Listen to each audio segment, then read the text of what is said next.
tayo pumasok, ini-invite ko kayo dito sa Selma Farm. Ito yung pinaka-gate namin na ginawa ko pa noong siguro mga 12 years ago. At ako mismo ang nag-construct, nag-design bilang consultant and supervisor.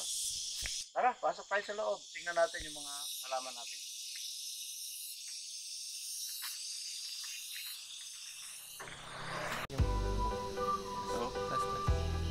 So, andito tayo ngayon sa Selma Farm kung saan ako ang dating consultant, technician hanggang naging supervisor.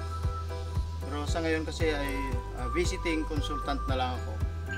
Ang istorya ng ating dragon fruit dito ay from one stick. No? So, kami ay nag-umpisa lang sa isang collection na isang stick na ganito. So, eto na siya ngayon. Ayan. So, nung dumami ang sanga, nag-spread out kami, konti-konting area, hanggang sa isang bakod na ito, nasakop na namin. Kaya nakikita nyo naman siguro ang mga bunga nila, super lalaki. So, itong cutting na ito ay galing sa Thailand. No?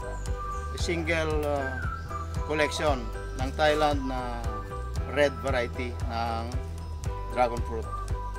So, Pattaya. No? Okay? So, itong area na to na nakikita natin ay formerly coffee area. Kaya lang hindi na naging productive ang mga kape. Medyo sakitin na. Pina-uproot ko. Tapos, nagpagawa kami ng mga concrete post. So, katulad ng nakikita nyo yan. So, alam nyo ba kung anong age lang nito? Almost a year lang. Wala pang isang taon. Ganito na sila.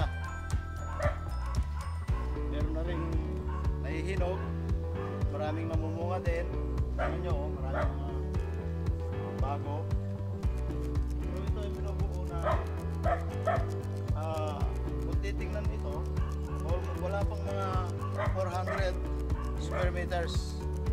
Pero naglalaman siya ng at least mga 300 posts. Pagkakatanim niya, tatlo lang. 1, 2, 3. So, tatlo lang. Karaniwan natin. Ayan ang kape, dating kape. Siguro, matutuloyin man yan bilang shade, ano na rin. Pantulog sa shade.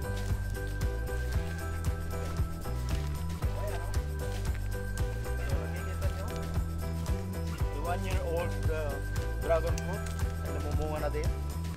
Napakadami oh.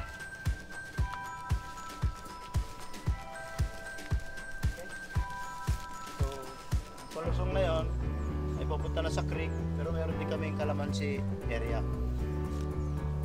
So, itong site na ito ay formerly black pepper area din. Tulad niya no. So, yung mga existing pinababayaan na lang namin. Tapos, pinatamnan ko ng dragon fruit ang bawat puno. So, ayan ang nangyari. Pwede tayong dumiretso ganyan. Papasok tayo sa loob ng dating pamintahan. Okay? So, kung nakikita ninyo ay dating black pepper area. So, ang support niya ay live acacia tree. Kung pina na yung black pepper, mahirap na silang i-revive. So, yung mga existing, tinuloy pa rin namin. And nag-insert kami ng mga dragon fruit na mas productive na ngayon. Ito yung mga this 1-year-old plant. Diretso tayo, kita natin yung mga namumunga na.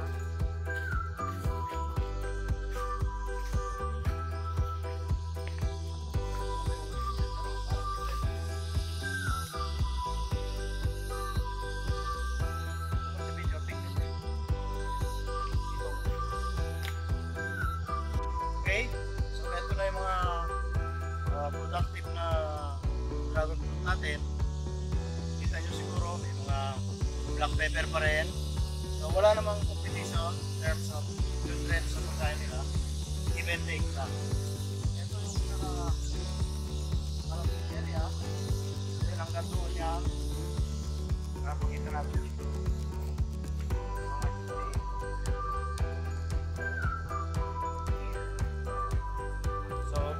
pa rin, no? Hindi lang sila once bumunga. Naabot sila ng mga 3 months mo silang may mga bagong flowers, bagong mga guspong na bulaklak. Tapos ito na susunod na stage niya. Ito dry na, so pumature na ito. Marami pa tayong makikita dyan, newly opened dragon fruit flowers. Ito may mga matatabang bunga. Madami pa. Harap tayo. Pagtabang.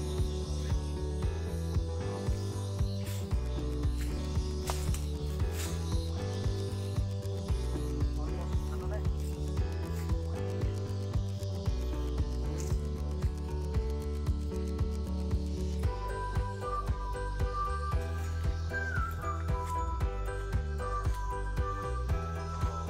Dagat ng area. Habang hinihintay mo yung mga pag-mature ng black pepper, meron ka naman na-harvest na dagat. Nakikita nyo siguro, no? Kasama sa program namin yung controlled shading. So, shade reduction ay required para sa dragon fruit, lalo sa fruiting stage nila. At ganun din naman ang black pepper. So, parehas lang. Ayan sa isang side, makita nyo siguro, pa sila susunod ay programa para sa shade reduction. Okay, so ito ang isang halimbawa na nalaglag siya doon sa kanyang support. So hindi lang naman sila basta nasisira, ito nga namumulaklak pa rin, oh. Kahit siya ay nakatouch na sa lupa. Pagkadating ng flowering stage niya, talagang hindi sila kaya kontrolin, dire-diretso silang mamunga.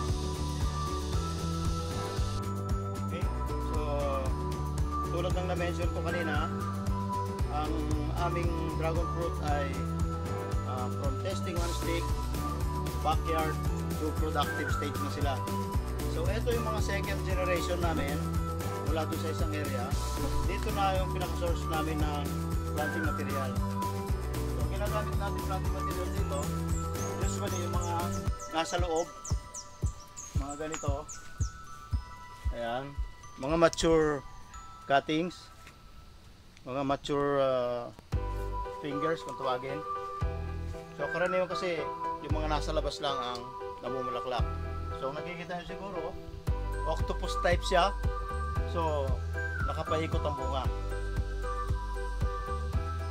Okay, so yan yung ating mga mother plant.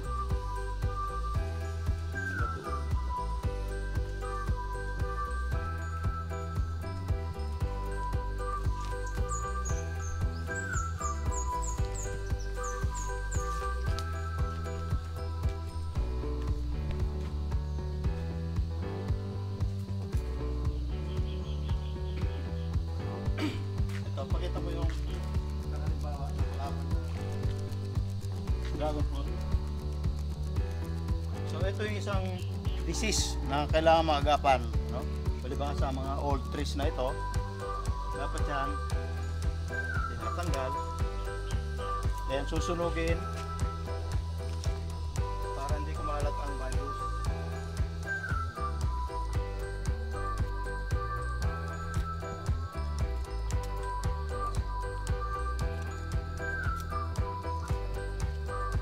Kinolekta yan, babaon sila sa lupa. Dito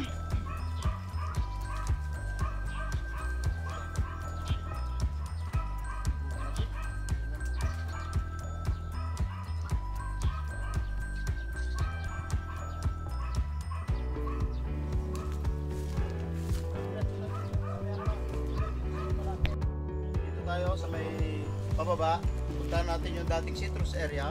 Although meron pa rin mga citrus, may mga inserted dragon fruit pa rin kami para walang idle area. Tingnan natin.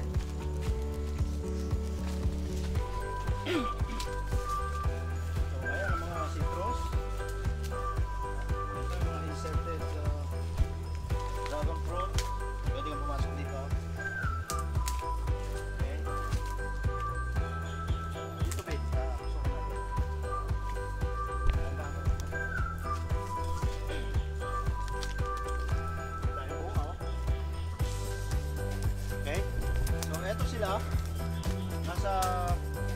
gagawin ng linya ng citrus. Kung tawagin dito sa Batangas ay mga daranghita, Sincom varieties. So nakikita nyo siguro, so napapakinabangan pa din, ano? So sa ground, na-mention ko dati, kahit siya nakagapang na lalaglag, may posibilidad pa rin bubunga. So sila ay pinababayaan ganyan para sa purpose of another source of planting materials. So kasama na sila sa pruning. So ang isang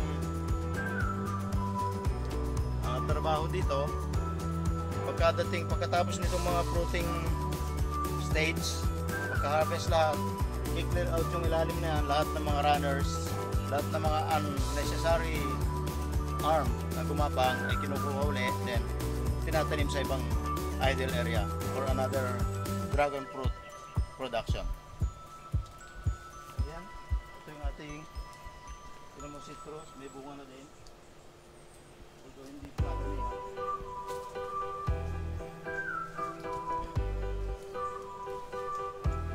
Okay. So, walang nasasayang. Lahat nagagamit ng area. Okay. So, ang nakikita niyong puno ay puno ng siniguelas. So, umakyat na rin doon yung mga arm ng mga dragon fruit natin. So, hindi lang basta ganyan. Tingnan nyo, pwede rin silang mamunga. Ang disadvantage lang, kailangan mong gumamit ng panungkit sa harvesting. Kaya nga nire-recommend yung kayang abot lang, madali ang mag-harvest natin. So, dami. So mangyayari sa kanya, isa na rin siya magiging source ng planting materials. Okay, so nandito kami sa likod ng aming tinatawag na dome, na bahay na pinagawa ng may-ari. Ang nakikita nyo siguro, no? Backyard purposes lang ito dati. So nangyari, production area na. So daming napipitas natin. Okay? So, ang isa pang ide-demo ko sa inyo, yung proper harvesting. No? Kasi pag nag-harvest ka na, ito-twist mo yung dragon fruit. Okay, gusto kong ipakita pareho. Ito yon. Pag ito-twist mo ganyan, nangyayari sa masisira. No? Or posibilidad na hanggang doon masira yung ating bunga. Then ang isang tamang pag-harvest, gamitan mo siya ng pruning shears. Yun. So maganda ang pinakatangkay ng dragon fruit. Kahit abutin siya ng mga ilang araw, walang masira sa pinaka-base niya. So ayan, siguro nakita natin na napakagandang magtanim ng dragon fruit. Okay, so naikot na natin yung hindi naman buong area, no? So ang target kasi natin ay dragon fruit. Sa next episode natin, kukunan naman natin kung paano yung mga rambutan, kung paano nag-umpisa, and another crop dito ay yung citrus and durian. So ang nakikita nyo siguro ay ang pangalan ng farm. Ito ay pag-aari ng mga abesillas. So iniimbitahan namin kayo na dumalaw dito sa farm namin na, at ang katiwala nila dito ay si Joel.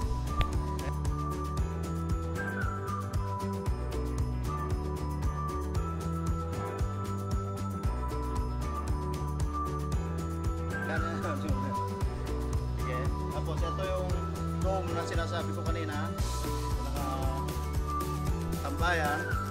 Nasa loob ang mga amenities. Ayun.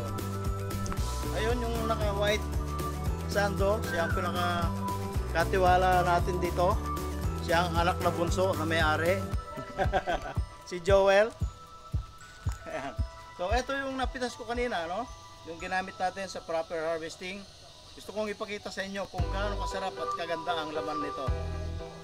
Ito kasing dragon fruit na ito ay from Thailand. So the best ang lasa. nami-maintain ni Ka Joel ang itsura, ang taba, yan ang laman. Okay.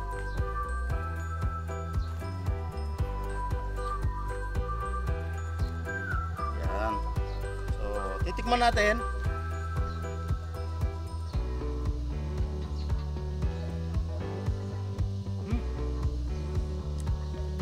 Yung napakatamis na dragon fruit. Okay. So, pwede nyo siyang matikman basta pumunta lang kayo dito sa amin. Okay. So, nga pala, bago ako mag-closing, no, para sa dragon fruit episode natin, gusto kong pasalamatan lahat ng nag-views, nag-likes, and lalo na yung mga nag-subscribe. So, pa 800 na tayo. So, more subscribe pa. Palitan lang tayo. Thank you.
Hit the bell!